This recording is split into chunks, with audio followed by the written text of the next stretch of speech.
Welcome to the Determined Truth Podcast. Want the truth? You can't handle the truth. Where we aim to explore questions of truth, the scriptures, and what it means for the church today. Here are your hosts, Rob Dalrymple and Vinny Angelo. We want to welcome everyone in, and this is Rob today, as unfortunately Vinny is overwhelmed with too many things happening in life that he's not able to be with us today. Nonetheless, I am very excited about having a guest with us today, Wes Howard-Brook. Wes Howard-Brook has been teaching, writing, and living at the intersection of church and the academy and the world since 1988. After a career as an attorney for the U.S. federal government and Washington state governments, Wes left law practice in 1985 to earn a Master of Divinity degree at Seattle University. During the late 1980s and early 1990s, he was part of a Galilee Circle, an ecumenical Christian small community, which sought to live the radical word of the gospel in personal and public ways, including a series of nonviolent direct actions at various private and public places of warmaking and imperial violence. He taught Bible and theology at Seattle University from 2003 to 2021. He's now retired. He continues to scripture work via YouTube channel Radical Bible, and I'll put the link for that in the show notes. He has written, co-written, or co-edited 7 books, including 2 on the Gospel of John, Becoming Children of God, John's Gospel and Radical Discipleship, and secondly, John's Gospel and the Renewal of the Church. He's the co-author of the book we're going to be discussing today, Unveiling Empire, Reading Revelation Then and Now. And then he has a 2-volume work titled Come Out of Her, My People, which I've really enjoyed, by the way, reading over the last weekend as I came across it, Wes. But it's God's Call Out of Empire in the Bible and Beyond is Volume 1, and then Empire Baptized, How Christianity Embraced What Jesus Rejected in the 2nd through 5th centuries. He's also written for numerous publications, including Sojourners, The Other Side, Tikkun Daily, and several Catholic worker newspapers. He and his wife, Sue, sharing the ministry Abide in Me, which seeks to interweave the prophetic and mystical strands of life. Together they have 5 children and 4 grandchildren and a goofy golden doodle, Josie, to keep them laughing. Welcome. Thank you for joining us today, Wes. Thanks so much, Rob. Now people know more about me than most of my neighbors do. I'm not sure if that's a good or bad thing. What we often do when we have guests come on is we say, hey, here's an open floor. What do you think is the big picture of the book of Revelation, of the message of Revelation as a whole? Kind of just, how would you frame the whole book? There's a question for us, right? 2 minutes or less. Yeah. Yeah. The short answer, which we'll flesh out, is that this John, whoever he was, we can talk about that more, had a vision. And in that vision, he saw the pattern that has existed throughout all of history between God's vision of how things should be on earth as in the sky and an alternative to it, which I call empire. He calls the great city out of the biblical tradition of the great city as an opposition to the holy city. In Revelation, we hear it as New Jerusalem. So what I see in that is something that speaks to his immediate situation in the late 1st century of the Roman province of Asia under Roman imperial rule, but also speaks to all times, not because it's predicting our world, but because the patterns repeat themselves. And so there's an eternal wisdom there, because although the names and details may vary between the Roman Empire and the world we have today, the patterns are all too similar. And so the wisdom he's offering to come out, my people, a voice of God saying, come out of this imperial structure of dominance and exploitation and live the way I want you to live, where all is gift. Wow, excellent. Let's go a little bit systematically over a couple of different topics and then open the floor to a larger conversation. Who or what would you say is the beast in the book of Revelation today, as well as obviously at the time of John? And as I said to you before we started, I think your book, for those who are listening, has the finest and most nuanced answer to this question that's out there. If I can nuance that a little bit. So there's 3 opposing figures. There's the dragon, there's the beast from the sea, and there's beast from the land. Exactly. And they all work together. Now, it doesn't take much to say the dragon is a devil Satan symbol. That's fairly obvious. But the 2 beasts in John's world, I'd say, and this is not unique to me, I've gotten this from many scholars who worked before me, the power of propaganda, the power of the Roman Empire to persuade people that the gods are on its side. And so we see that in Revelation with the things that come out of the mouth of the beast. Yes. Just like things like that says the Lamb, obviously the Jesus figure, conquers with the sword of his mouth, which obviously not a literal sword, but with the power of the word. It's God's word that is the conquering force. But there's an imperial word that says, no, we are the gift of the gods. And so there's that. And the other beast is the collaboration of locals to promote that. which is to say the local elites who benefit from that, for whom the system is designed, as empires are always designed, not Exactly. just for the official leader, but for the people who make a lot of economic profit off of that. Yeah. And so it's the system by which people are persuaded. And so you see in Revelation 13, what I refer to as the demonic worship. And the theme of the demonic worship is who is like the beast and who can fight against it. If you can get people to say resistance is futile, what is the point? Evil wins, nothing you can do. It's foolish to try to resist, or it's idealistic in some way that is nice and fantasy, but naive and not in the real world. That's part of what empire wants, is to convince you that you can't do anything, that Jesus didn't do anything. After all, we killed him. And yet Revelation reveals, as the New Testament does generally, that was not the last word, that God's power of life is stronger than empire's power of death. And that's ultimately one of the main factors here, is that humans cannot create life. We can make a baby, but we can't make life out of nothing. But we can kill. We're pretty good at destroying, but we're incapable of creating in that way. And that is ultimately one of the primary differences. We did not make the world. The world is here. God made the world, and we're in it. And ultimately, the illusion of empire is that it can be controlled, that humans can exert control over the world, but we can't. It's obviously an illusion, whether that's psychologically, economically, or politically. It's much more powerful, ancient, and big than any human scheme can ever deal with. So ultimately, empires have a 100% failure rate historically. It's a curious phenomenon that we keep trying to do these things that always fail. Hitler's 1,000-year Reich lasted, 12 years? Yeah. We see that pattern. And that's part of what this is revealing, is that these beasts are attempting to do something that is literally not in their power to do, other than that if people believe it's in their power. And I think that's why this is a faith issue. That's why this ultimately is not just an issue of political analysis or economic analysis, of which there's plenty that can be done, but there's a faith issue. Where do we as humans put our ultimate trust? So it's not a faith issue in the later church sense of, from your evangelical background, do you believe that Jesus Christ is your personal savior, et cetera?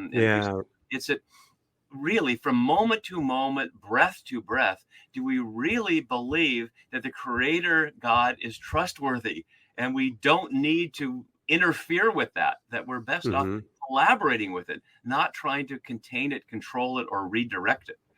Now, do you distinguish between the first and second beast, so that maybe the second beast is more the propaganda wing and the first beast is the empire? Neither of them are empire as such. Empire is what results. Empire in Revelation is referred to as the great city, or Babylon. Okay. Right? So those are not the same as the dragon and the beast. It says the dragon empowers Babylon, the whore within the imagery of Revelation, which we can talk about too if we want.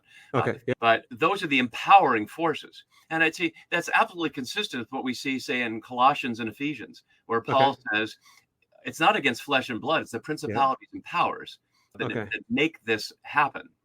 And that's what we see, for example, in the synoptics, especially in Matthew and Luke, where Jesus was out in the wilderness and the devil says, see all these kingdoms of the world? Right. They're in my power. Now, maybe the devil's lying, or maybe that's true, right?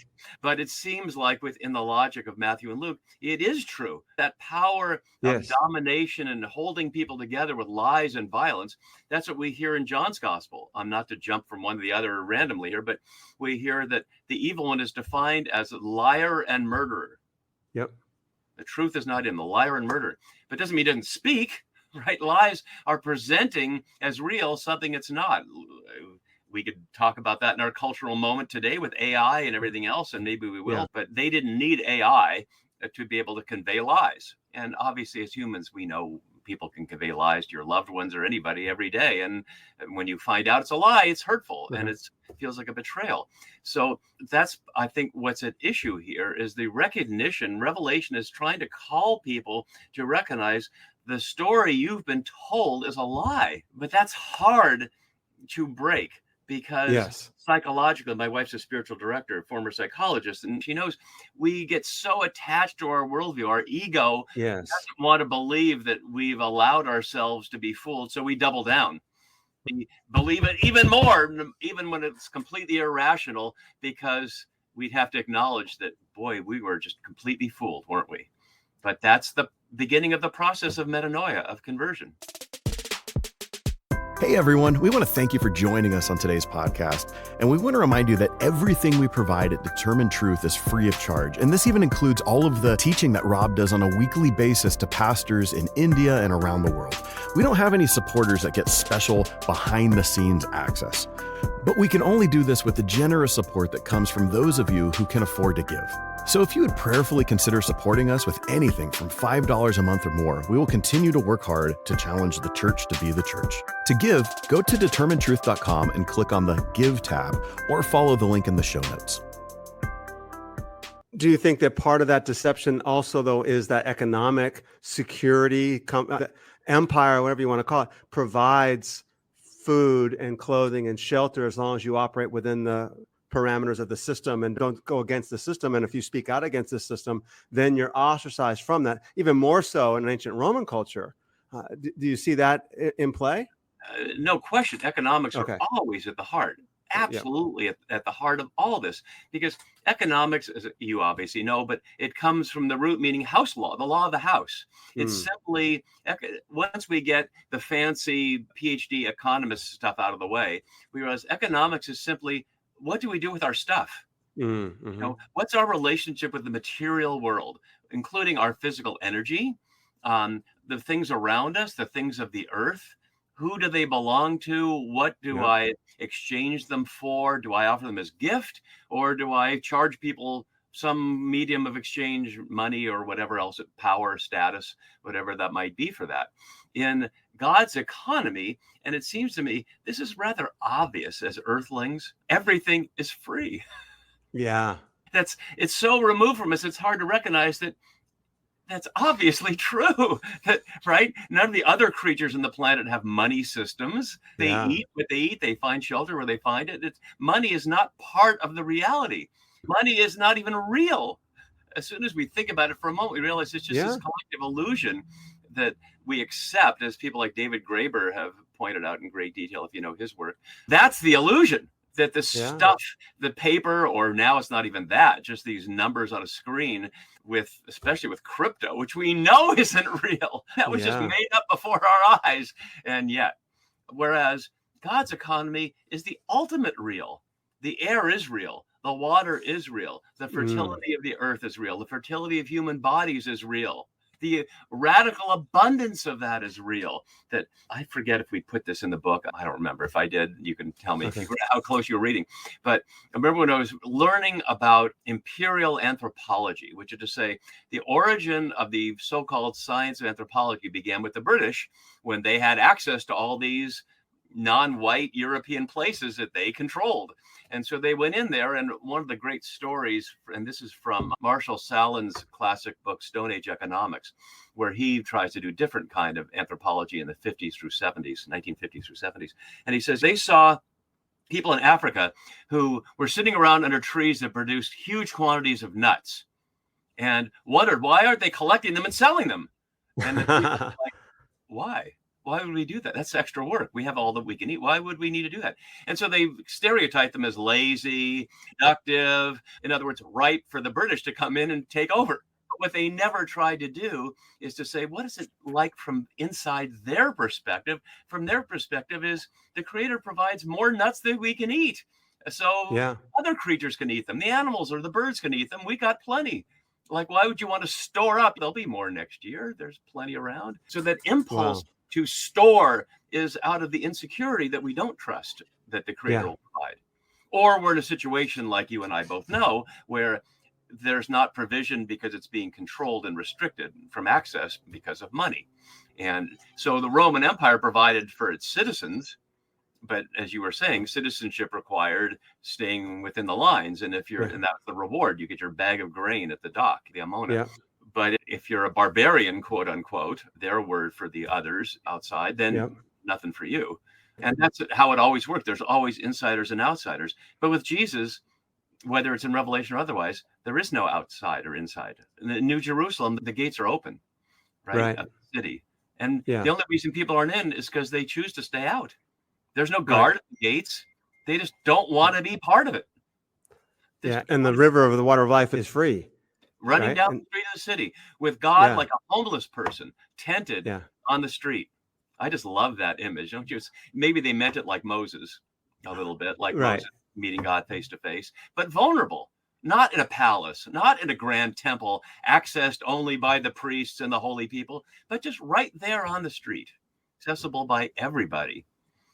Now, do you think that John's writing, and obviously the word apocalypsis, the word for revelation, means an unveiling, a revealing of, hey, this is the way things really are, that John's readers were like, oh, I didn't know that. They didn't realize. They had to actually process whether what John was saying is true or not. We look at the book today and go, oh, it's part of the Bible. Clearly what John's saying is true. But John's revealing to them the way things really are, about the way empire works and the way the dragon empowers the beast. And then go, I don't know if I listen to John or not. Read the messages to the ecclesia, a word I prefer over church for your audience who might not know, because for two reasons. One, its root means the called out. So to be part of the church is precisely to be those called out of empire. But as we both know, church carries all kinds of connotations that were not meaningful at the time, whether it's a physical building or an institution. So they're members of these little ecclesia, and that's the audience. And the risen Christ is speaking to them through the angel there to each of those communities. And we can hear in those messages how much they're getting it and how much they're not. And some of them are getting it pretty well, but as you were saying earlier, the hardest element, and I think it's absolutely the hardest element today, is to maintain it in the face of the constant pressure to conform. To slip back into it. It's so much easier to conform than to stand out. And it's exhausting. It can be exhausting.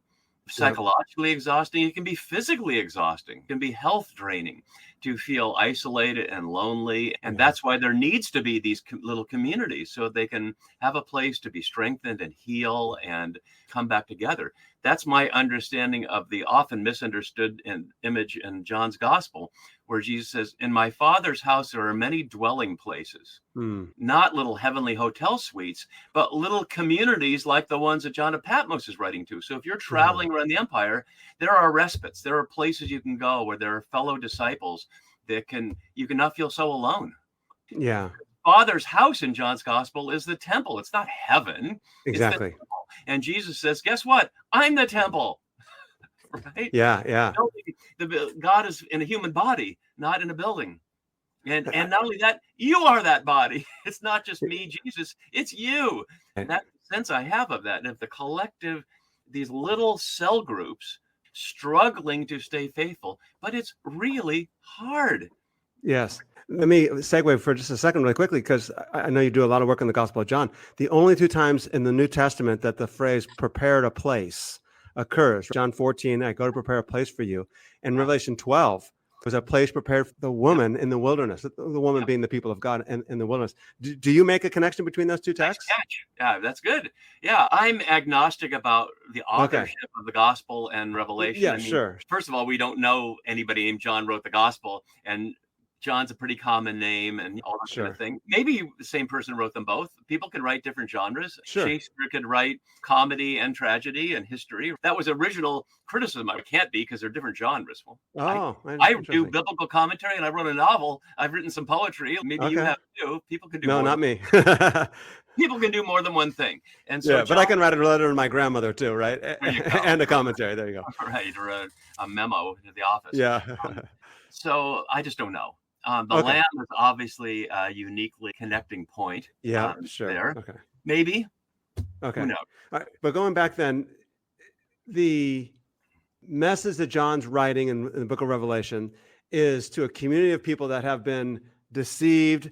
And as you mentioned, by the way, it's easier. Not only is it hard work to follow the Lamb and to come out of her, my people, but it's actually easy to stay within the empire, to stay within the mainstream, whatever everybody else believes. And why buck against society or against the norm or against your own community there? So when you say that the first and second beast, then are you combining them together as one entity that represents propaganda, or do you make a distinction between them at all? No, the beast from the sea, as many scholars have said, represents the economic element. From the sea is the ships, is the economy. You're on the shore of these towns. Ephesus is a seaport, and you see these ships as if they're coming out of the sea, right, from the horizon.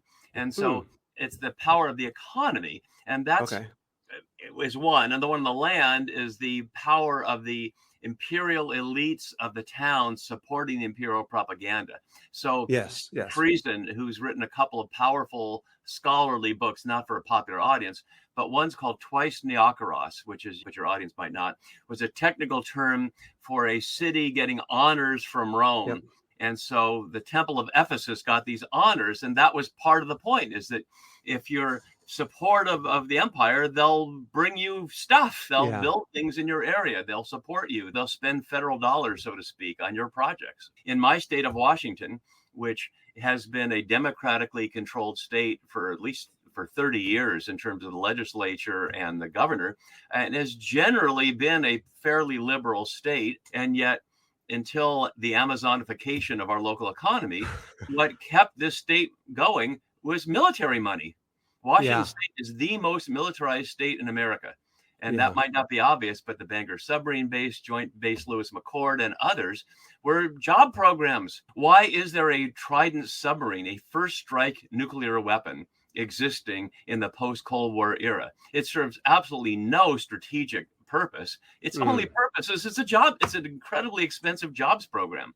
But when you have that, then local people think, wow, they gave me jobs. I'm going to be loyal. Before that, it was Boeing. And when Boeing was making military airplanes and we were protesting that, all our church friends said, you can't protest Boeing. Boeing is our bread and butter. Boeing is what sends our kids to school. You can't protest them. Well, that's how it works. So you get your neighbors to support the empire because they're afraid that if you speak up, it'll come back to hurt them. So that's the beast of the land. And the sea is the economics of. Look how much we saw during the pandemic and otherwise, how the supply chain interruption just threw us into this total, when there's one little blip in the globalization schema, when our local store doesn't have everything from China, all the little details that we longed for, as it says in Revelation 18, we freak out. Oh my God, the shelves don't have everything I ever dreamed of. Amazon does, don't worry about it. But right, we get so taken captive by the beautiful language that he has, the dainties and the delicacies, all the little shiny baubles that hold us captive. The excellent part of your work is where you describe how global capital today embodies the beast. You make the statement, startling to see how precisely the reality of global capital matches both that of the Roman Empire in particular and Revelation's wider critique of empire generally. Can you explain what you mean by that? So I got to back up a step to talk about what I mean by empire. So as you said in the intro, I used to be a lawyer and politics and things. So I have some facility with engaging that kind of material. And when I was looking through political science and philosophers about empire, there's no agreed definition, because they take many forms. But the one that I really liked is empire is an organized system for extracting wealth from the poor and giving it to the rich. And so that includes like Genghis Khan, who had no geographic base, no city, just horsemen and power, and you go raid and it's yours. But the more so-called sophisticated ones have a base. Historically, that base was a city. Obviously Rome, and hence the great city. So you see the great prophetic arguments against Tyre and Sidon will come down. They think they're so grand and they'll come down. And Babylon, of course, the essence of it all, the paradigm of it all that John uses. Cities were the paradigm because they were secured, because they had walls and military and would be secure.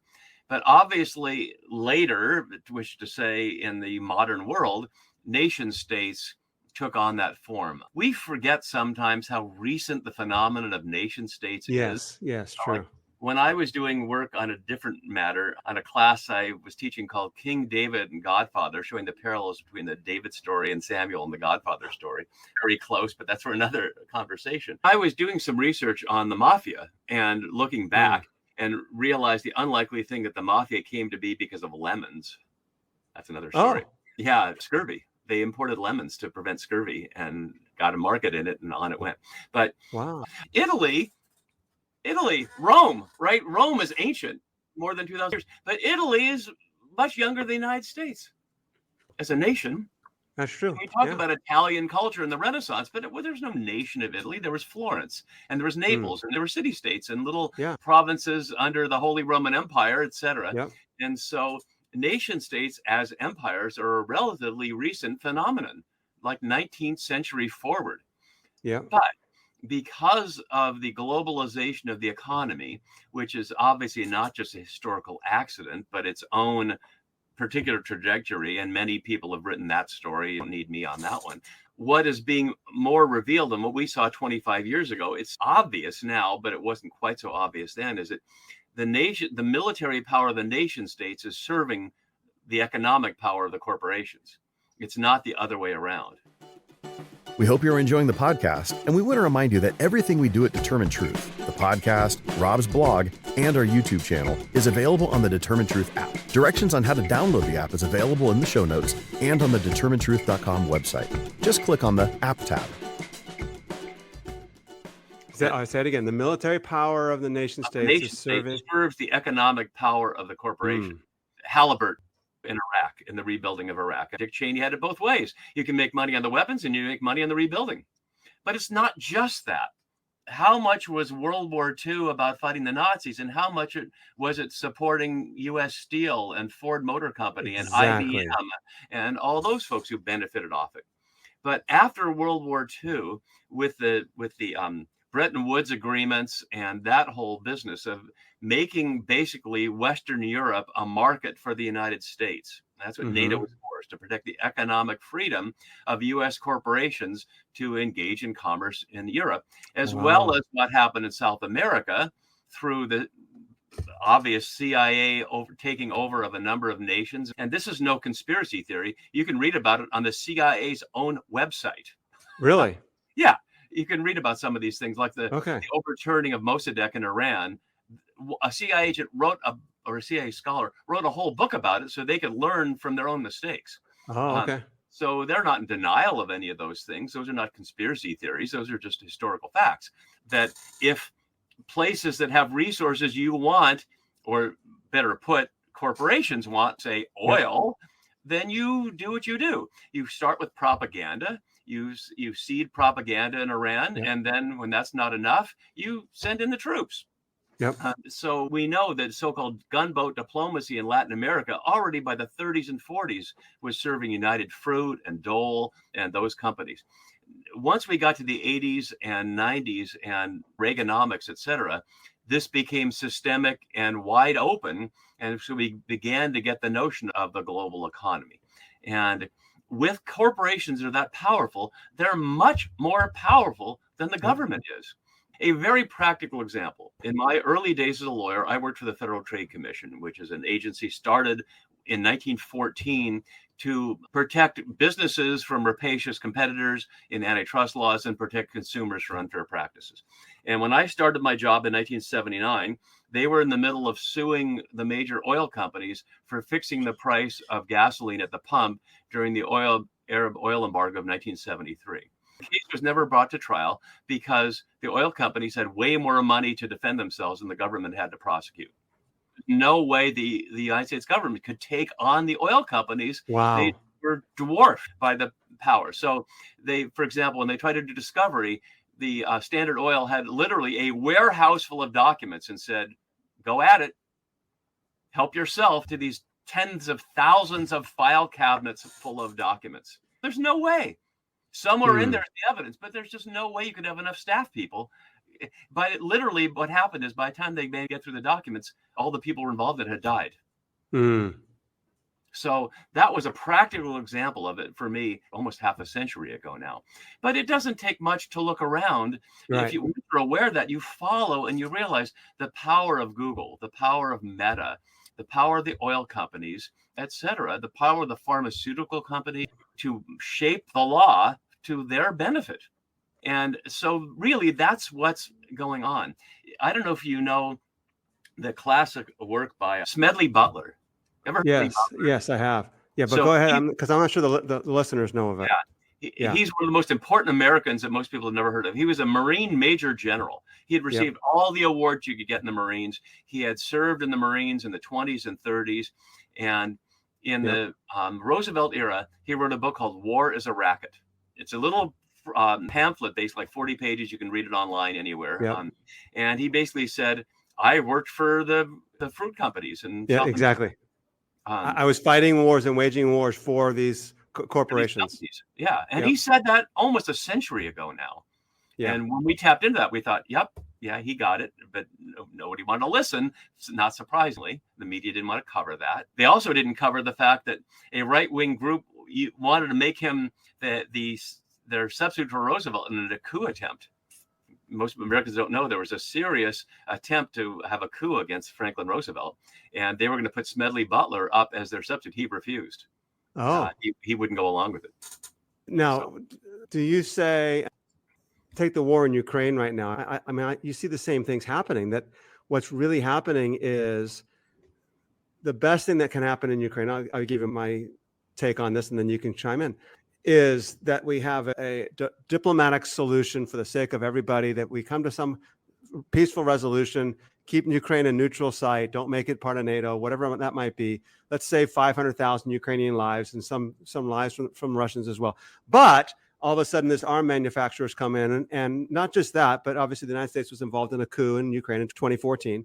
You have corporate interests saying, hey, we want to be responsible for building Ukraine up to become a democratic society along these lines with capitalistic economic systems, that you have corporate interests that are driving the U.S. legislation. They're driving U.S. policymakers to say, hey, let's go ahead and wage a proxy war in Ukraine. We don't care how many Ukrainians die, after all. How many billions of dollars have we sent them in weapons?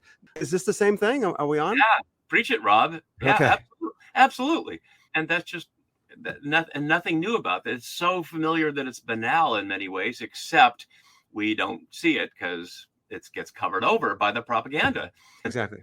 Have you ever read or seen the movie V for Vendetta, the Alan Moore? I don't think I have. I'm aware of it. I just happened to get into the audiobook of it recently. Again, I saw the movie because of the Wachowskis. Because let me go back to The Matrix, then we'll come back to V for Vendetta. When we wrote this book in 1998, it came out in 99, and then I was teaching at Seattle U soon after, and my class was called Resisting the Matrix, because The Matrix was a current popular movie, and I thought I can use this as a paradigm to get undergrads to understand what apocalyptic means, that taking the red pill is like opening your eyes and you see the reality that is behind that. But the premise for The Matrix was artificial intelligence took over, and I look out the window and I think, I don't think we learned the lesson from that movie. Yeah. But be that as it may, and we can talk about that if we want, they did V for Vendetta. And the story it was in 2005, but it anticipates a world where the United States devolved into a ideological civil war, where the climate collapsed and Britain became a fascist state. And in that context, the British use a virus to kill people they want out of the way. And then one of the leaders says, and the most important thing we can do is get people to focus on the price of things. Let's put some inflation in the system so they can complain about the price of things rather than notice what's really going on. And I thought, oh my God, this was written in 2005. It's like reading today's headlines. But it's to say, what else is new? That once you see the pattern, there it is. Once your eyes are open to that, you see this is how it's always been. There's nothing new about this. You look back at the most ancient origins of empires, that writing was invented for the purpose of lying, for propaganda. And that's not my original idea. Scholars of literacy it's a standard view that writing was a complicated technology, and to learn how to write is really, especially from scratch, it's incredibly complicated thing. And very few people were able to do it. We're so used to little kids doing it that we don't recognize how hard it was. And the only people that could do it were these technical people called scribes. And they worked for the kings to provide literally in stone. The king has the authority of the gods, and the stone represents that, and nothing like stone to suggest permanence and power. So from the very beginning of social formations like this, formal writings have been used to persuade people of a lie. And one of the things that I think is so amazing and really at some level unaccountable about the New Testament is that it exists at all. Who were these people who had access to literacy, had access to the physical material, something we don't think about? When I was doing Empire Baptized, I realized a scroll or a codex by the 2nd century was as valuable as a diamond ring would be today. Expression of luxury for the elite, that if you had a leather-bound codex, that was something you displayed as a status symbol. So few people had them. And so who were these people, this John of Patmos, who had access to some of the material means and the skill? Technical Greek grammarians say his grammar was off, like maybe it was probably his second language, maybe Aramaic was his first language. Makes sense if it was. But he was able to do this and expect that other people, somebody could read it to them and perform it as it was, so that a written text could become their basis for resistance. That's just unbelievably astounding. Between the New Testament and now, what other texts are like that? What other texts have emerged in 2,000 years that have become copied and learned and memorized and reused as a means for resisting the status quo? Nothing. No other culture has done anything like that I'm aware of. It's just an astounding phenomenon. I wish I knew who they were. Let me pause for just a second, because I think there's a couple different avenues that I would like to continue with this conversation to go down. One is to help people understand that this is what Jesus was talking about also. That Jesus was speaking against the rich young ruler who took land, and he owned much land, it says. In the Jewish system, you're not allowed to own land or own much land. You only can acquire that by the land is mine, says Yahweh. Exactly. The land cannot be bought or sold, and it cannot be acquired. And of course, when Jesus quotes Mark's gospel, he quotes the commandment. What should I do? Well, you know the commandments, and he quotes all the commandments. And Mark's gospel adds, do not defraud. So I want to go down that path there, because I want the listeners to understand that we're talking about something that has to do with the whole biblical undercurrent. The second thing is I want us to spend a little bit of time on making sure that we're really clear on what we're talking about with the current United States as empire, or whatever that might mean in terms of Iraq war or globalism. I think that this is so significant, and I've been trying to say these things, and I don't think people are understanding exactly what we're saying. There's so much to discuss that I hope that our listeners are really processing well. And I think to do that, we're going to need more time. So can I ask you a favor if we stop the recording here and maybe we come back next week and continue this conversation? Maybe we can explore a little bit more in depth the biblical story, what's going on there, as well as what this means for the modern world. Is that something that's okay with you? I'm glad to do that, Rob. All right. Thank you so much. Thank you so much for listening in. We'll be back next week with more of this discussion with Wes Howard-Brook. I want to thank you for joining us on today's podcast, and we would love for you to share the work of Determined Truth with others. Please follow this podcast and give a review on iTunes, Spotify, or wherever you get your podcasts. Your review will go a long way towards helping others find this podcast. Then share it with others so that we can get the word of the gospel of the kingdom to more people.